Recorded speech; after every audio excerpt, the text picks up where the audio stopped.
Hello viewers,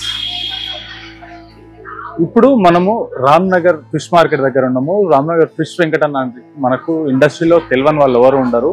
ఎందుకంటే ఆది cinema నుంచి ఆయన తొడగొట్టు చిన్న అనే డైలాగ్ నుంచి ఎంత ఫేమస్ అయ్యిండో వెంకటన్న. ఈ రోజు ఆయన కోసం ఇండస్ట్రీలో కొన్ని సీన్లు కొన్ని డైలాగులు రాసే స్టేజ్కి వచ్చిండు. మన ఇండస్ట్రీలో ఉన్న అందరు పెద్ద వాళ్ళ ఆర్టిస్టులతో, చిరంజీవి గారితో, రామ్ చరణ్ గారితో, బాలకృష్ణ గారితో అందరితోటి తీసి ఎంతో గొప్ప పేరు తెచ్చుకున్న వ్యక్తి వెంకటన్న. ఆయన సిచ్యువేషన్ బాగాలేదని చెప్పేసి ఈరోజు మనకు తెలిసింది.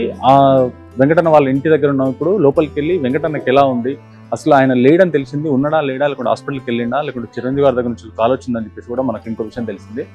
అక్కడికి వెళ్ళి లోపలికి వెళ్ళి అసలు ఎలా ఉంది, ఈ సిచ్యువేషన్ ఏంటి ఒకసారి కనుక్కొని ప్రయత్నం చేద్దాం.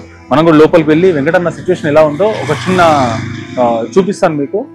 ఇది ఫిష్ వెంకటన్న ఇంటికి లోపలికి వెళ్ళి చూద్దాం రండి. ఆయన సిచ్యువేషన్ ఎలా ఉంది, వాళ్ళ భార్య పిల్లల సిచ్యువేషన్ ఎలా ఉంది, మరి దారుణమైన సిచ్యువేషన్లోకి వెళ్ళడం జరిగిందంట. ఒకసారి కనుక్కొని ప్రయత్నం చేద్దాం రండి, లోపలికి వెళ్దాం. వెంకటన్న ఇల్లు అయితే ఇదే, మనం ఒకసారి లోపలికి వెళ్ళి చూసే ప్రయత్నం చేద్దాం. ఒకసారి రండి, లోపలికి వెళ్దాం. అయితే మనం ఇంటికి రావడం జరిగింది. ఇంటికి వచ్చేటప్పటికి వెంకటన్న లేడు, బయటకు వెళ్ళాడు, హాస్పిటల్కి వెళ్ళాడంట. వెంకటన్న వైఫ్ మనతో ఉన్నారు. అమ్మ నమస్తే. అమ్మ, అసలు అన్నకి ఏమైంది? ఫస్ట్ ఆయనకు ఇన్ఫెక్షన్ అయిందమ్మా, 2 కాళ్ళకు ఇన్ఫెక్షన్ అయింది. కొంచెం చిన్న ఆపరేషన్ చేసి తీసేసారు. ఒక 15 రోజులు సోమవారం పెట్టుకుని మంచిగా అయిండు. తర్వాత ఒక 10-15 రోజుల తర్వాత మళ్ళీ కాళ్ళు చేతులు అన్ని ఇట్లా వాసిపోయినాయి. బాగా వాసిపోతే ఏమైందని ఆర్కి తీసిపోతే ఆయన అన్నాడు, లేదు డైజెస్ట్ ప్రాబ్లం అయినప్పుడు నిమ్స్ తీసుకోవాలని చెప్పారు. వాళ్ళే రాసి ఇచ్చారు. వెంటనే తీసుకొని వెళ్ళిపోయినాం. వెళ్ళిపోతే వాళ్ళు 3 రోజుల దాకా ఎమర్జెన్సీ వాళ్ళనే పెట్టారు. మాకు ఏం చెప్తలేరు, వాళ్ళే ట్రీట్మెంట్ చేస్తా ఉన్నారు. తర్వాత మాకు అన్ని చెప్పారు, కిడ్నీ కాదు ఏం చేయాలి అది అని చెప్పారు. అసలు కిడ్నీ ఏమైంది, ప్రాబ్లం ఏమైందంట? కిడ్నీ ఖరాబ్ అయిందని చెప్పారు. ఒక కిడ్నీ 2 కిడ్నీలు ఖరాబ్ అయినని చెప్పారు. ఒకటే అని చెప్పారు. సరేలే అని గమ్మున తర్వాత మళ్ళీ మాకు 2 అని చెప్పారు. అప్పటి నుంచి అదే టెన్షన్. వాళ్ళని వీళ్ళని అడుగుతూనే ఉన్నాం, చేస్తున్నాం. పైసలు అడుగు లక్షల పని, 30 లక్షలు 40 లక్షలు ఇట్లా అడుగుతారు. మళ్ళీ ఆప్షన్ చేయడానికి 5 లక్షలు. ఇప్పుడు అట్లా దాగుల పంటే మాకు మొత్తం 16-17 లక్షల దాకా అయినాయి. ఏమున్న పైసలను పెట్టుకున్నాడు. మళ్ళీ వారానికి 10,000-5,000 గోల్డ్ పైసలు అయితే. ఇక డైసిస్ బయట పోదామంటే 16,000 అంట. అందుకని గాంధీలో చూయించుకుంటున్నాడు. అట్లా చూయించుకుంటూ మంచిగా ఉంటున్నాడు. మరి ఏమైంది, పండుగ నుంచి రేకల పండుగ నుంచి కాలు మళ్ళీ ఇంత వాసింది. అప్పుడు నేను అన్న ఆపరేషన్ ఎవరైతే చేసిరో ఆ డాక్టర్ దగ్గర ఓ అన్న. ఈయన పోతలేడు, అంటే లోనే పరిస్థితి. పోతే మన డాక్టర్ దగ్గర పైసలు అయితే పైసలు చెప్పుకోలేని పరిస్థితి. చెప్పాడు ఎవరికి, అడగడు ఎవరికి.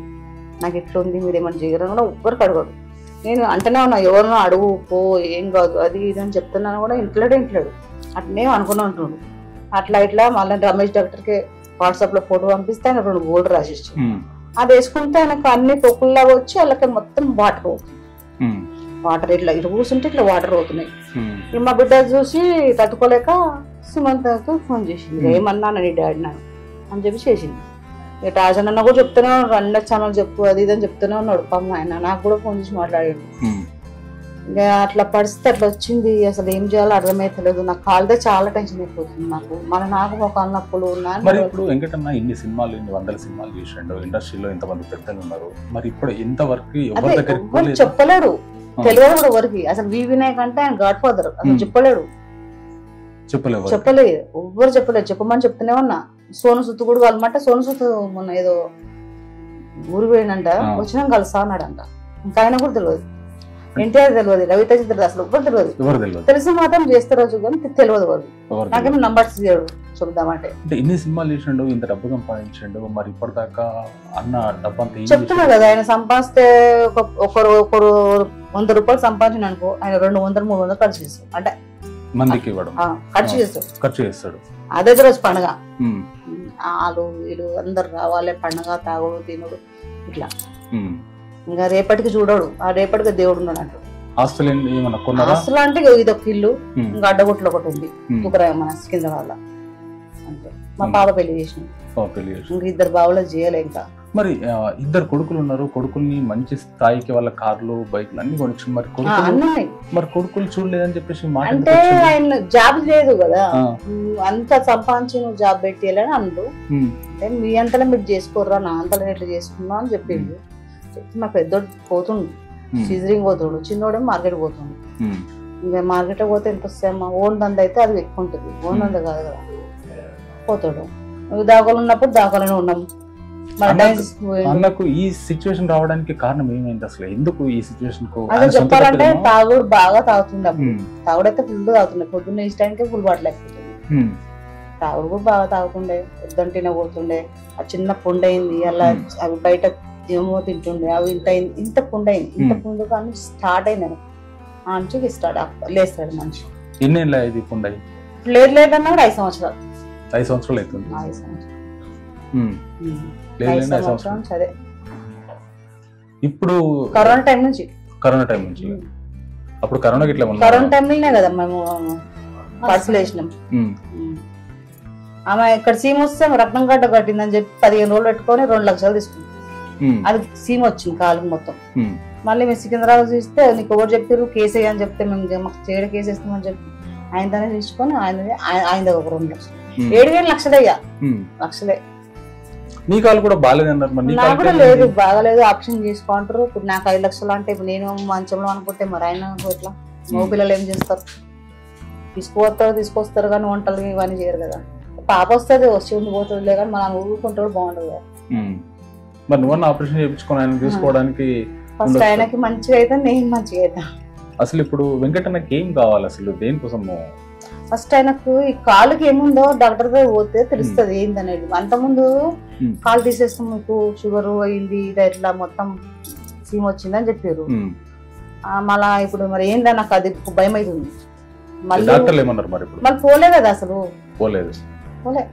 మరి 30 లక్షల రూపాయలు ఖర్చు అవుతుంది అని చెప్పేసి 30 లక్షలు కిడ్నీకి, ఒక కిడ్నీ 30 లక్షలు అంట. అంటే ఇప్పుడు 2 ఇబ్బందులు, ఒకటి 2 కిడ్నీలు ఫెయిల్ అయినాయి, ఇటు కాలుకు సీమ్ వచ్చింది. ఇక్కడ కూడా ఆపరేషన్ అయింది. అప్పుడు అదొక ప్రాబ్లం, ఇదొక ప్రాబ్లము. ఆయన పనుకొని మొత్తం ఒళ్ళంతా ప్రాబ్లమ్స్ ఆయనకి. ఏదో ఉన్నాడు అంటే ఉన్నాడు అంతే. ఇప్పుడు ఇండస్ట్రీలో ఉన్న పెద్దలు కానీ మా ఛానల్ తరఫున కానీ ఇప్పుడు అన్నకు మీకైనా మేము ముందుకు రావడానికి 100% ముందుంటాము. పెద్దవాళ్ళతో మాట్లాడి మీ దగ్గరికి ఆల్రెడీ నేను మాట్లాడితే నాకేం చెప్పారంటే చిరంజీవి గారి దగ్గర నుంచి కూడా ఫోన్ వచ్చింది. అది ఈ రోజు వచ్చింది, ఎంత ముందుకు వచ్చిందంటే అక్కడనే ఉన్నాము. చిరంజీవి గారి దగ్గర నుంచి ఫోన్ వచ్చింది, అక్కడికి వెళ్ళాము. రామ్ చరణ్ గారు కూడా సుమంత్ అన్నాడు కూడా, ఎట్లా మీద చిరంజీవి ఫోన్ వస్తుంది అన్నాడు, అది వచ్చింది కూడా. దేవుని వాళ్ళ ఊరు వచ్చిందా ఆయన కాలు మంచి చేసి ఆయన మంచి చేసి నిమ్స్ లేస్తే మంచిగా డాక్టర్ చేసి నాకు నిమ్స్ డైరెక్టర్ వీరప్ప గారు కూడా బాగా పరిచయం ఉన్న వ్యక్తి. నాకు నేను కూడా ఆయనతో మాట్లాడతా, వీరప్ప గారితో మాట్లాడతా. అన్నగారి ఇంటికి రాగానే, వెంకటన్న ఇంటికి రాగానే చెప్పండి నిమ్స్కి వెళ్తా అంటే నాకు తీసుకెళ్ళి నేను వీరప్ప గారికి మాట్లాడి మీకు కావాల్సిన ట్రీట్మెంట్ ఏదైతే ఉందో హాస్పిటల్ వరకు నేను దగ్గరుండి వీరప్ప గారితో మాట్లాడి నేను చేపించే ప్రయత్నం నేను చేస్తాను.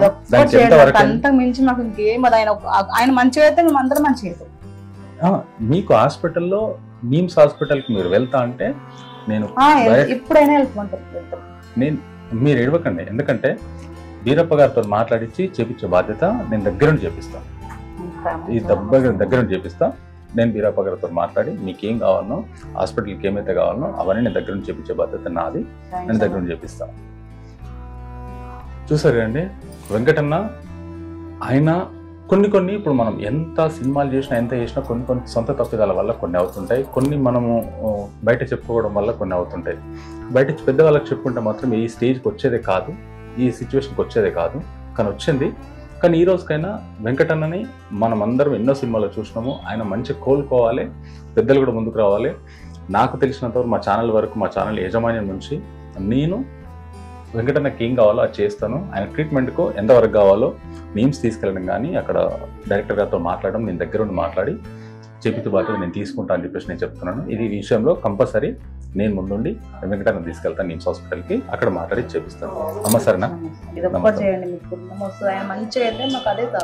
వెంకటన్న 100% మంచిగా అవుతాడు. నేను నిమ్స్లో ఉండి దగ్గరుండి నేను చేపిస్తాను. సరేనమ్మా?